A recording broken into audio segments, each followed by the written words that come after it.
Assalamualaikum warahmatullahi wabarakatuh. Jumpa lagi dengan kami di A3H Elektronik, servisnya orang Dampau Selatan. Satu satu unit televisi Polytron sudah di depan kita, tipe MX Minimax. Dengan gejala kita langsung saja. Ya, lampu indikator sudah menyala. Coba kita tekan program. Ada garis horizontal, kemudian standby. Dan coba kita paksa on kan, paksa start dengan cara menggunakan remote. Masukkan kode 147. Cara paksa on yaitu bukan tombol power yang ditekan ya, namun tekan tombol menu sampai lampu indikatornya padam. Ya, itu dia.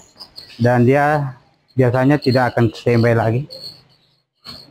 Ini ada garis, coba matikan lampu. Ini ya, ada garis, dua garis. Jadi untuk mengetahui kerusakan ini kita langsung cek di bagian blok vertikalnya ya. Kita matikan power, cabut colokan, dan saatnya kita bongkar dengan menyulap 1, 2, 3. Ini penampakan mesinnya lumayan koros ya, lumayan berkarat ya. Kita amati elko-elkonya, dan karena kerusakan di bagian blok vertikal,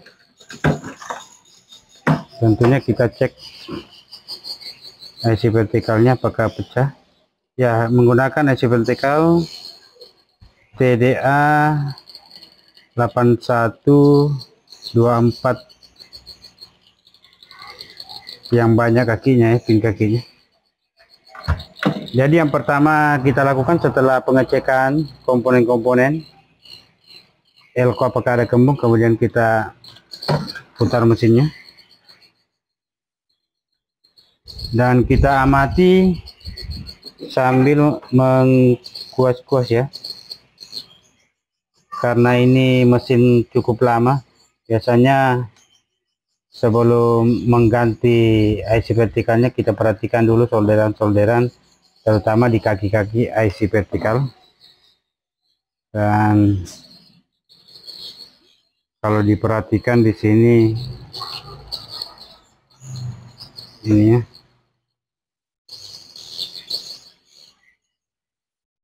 di kaki IC vertikal solderannya ada retak. Ini satu. Jadi kita coba resolder dulu ya sebelum mengganti IC vertikalnya. Apakah cuma retak atau memang ada kerusakan lain? Kemungkinan ada kerusakan lainnya karena ada dua garis. Itu bisa jadi elko di bagian pump up nih. Jadi kita ambil solder, dan soldernya belum panas, jadi dipanasi dulu. Sebelum kita solder, kita berikan flux ya, biar solderannya nanti lengketnya makin mantap. Jika tidak menggunakan flux juga tidak apa-apa, asal diyakinkan timah di saat penyolderan betul-betul masak. Namun sebisanya memiliki flux ya, kalau memang sobat-sobat ingin menggeluti dunia perservisan. Jadi untuk teori saya jarang memberikan teori ya, karena teori itu akan didapat sendiri setelah melakukan praktek. Sama saja kalau kita mau belajar langsung duduk di kelas 6 ya, nanti lama-kelamaan turun ke kelas 5, kelas 4 akhirnya dapat kelas 1. Jadi itu enaknya kalau langsung terjun praktek, langsung dapat kasus, karena kita nanti akan penasaran tentunya bagaimana bisa ini rusak. Kita akan pasti akan mencari tahu penyebabnya. Yang hanya perlu diperhatikan bagaimana cara tahu bagaimana cara menyolder, terus bagaimana cara menggunakan ampermeter manual atau digital. Jadi untuk sobat-sobat yang belum awal betul ya, belum mengerti bagaimana cara menggunakan ampermeter, di channel A3H ada sudah disediakan ya. Dan cara mengukur beberapa komponen elektronika bisa dicari-cari di bagian video. Oke, saatnya kita lakukan pengukuran maksudnya penyolderan.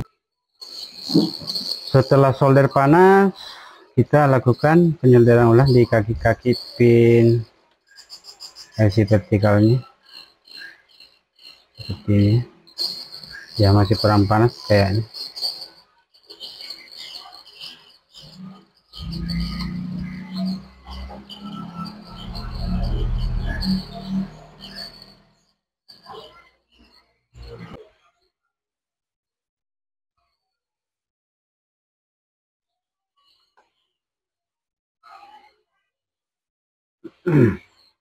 Selain itu kita solder juga bagian-bagian lain yang dicurigai retak ya, jangan cuma kaki IC vertikal.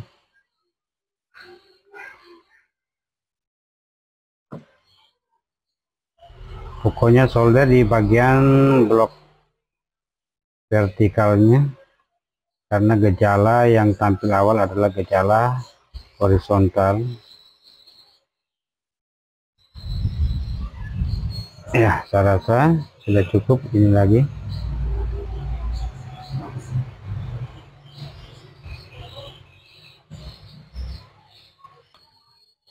Oke, sudah cukup solderannya. Kita putar, pasang kabel, pakai kabel eksternal aja dulu ya. Oh ya, soketnya beda ya. Jadi harus pakai ini, dekat daripada fuse cycling. Kita pakai indikator ini ya.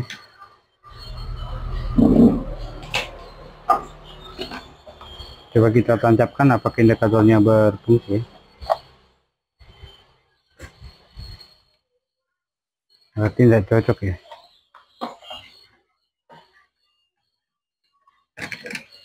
Kita pakai indikator bawaan.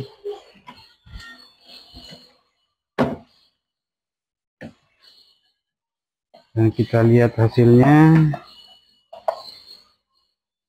Oh ya, ternyata lampu power belum dinyalakan. Rempong amat.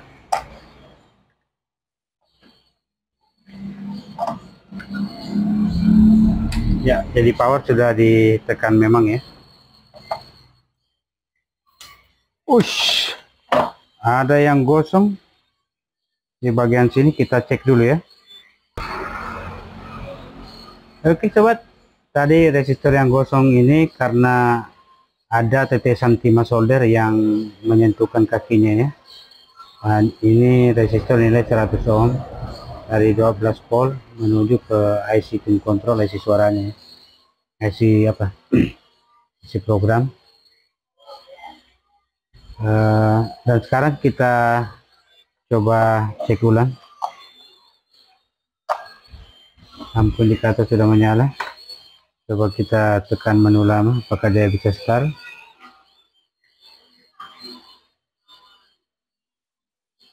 Apa tombolnya tidak sesuai.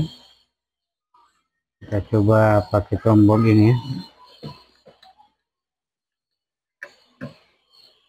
Dan kita lihat yang di sana menggunakan cermin. Tekan tombol. Ya.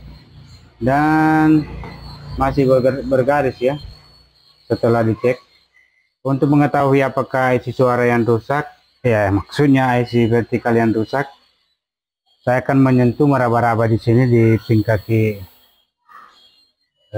IC vertikal, dan sama sekali tidak ada reaksi. Kalau ada reaksi membuka jika disentuh kakinya itu menandakan IC vertikal bagus, namun ini tidak ada reaksi sama sekali ya, membuka dan menutupnya.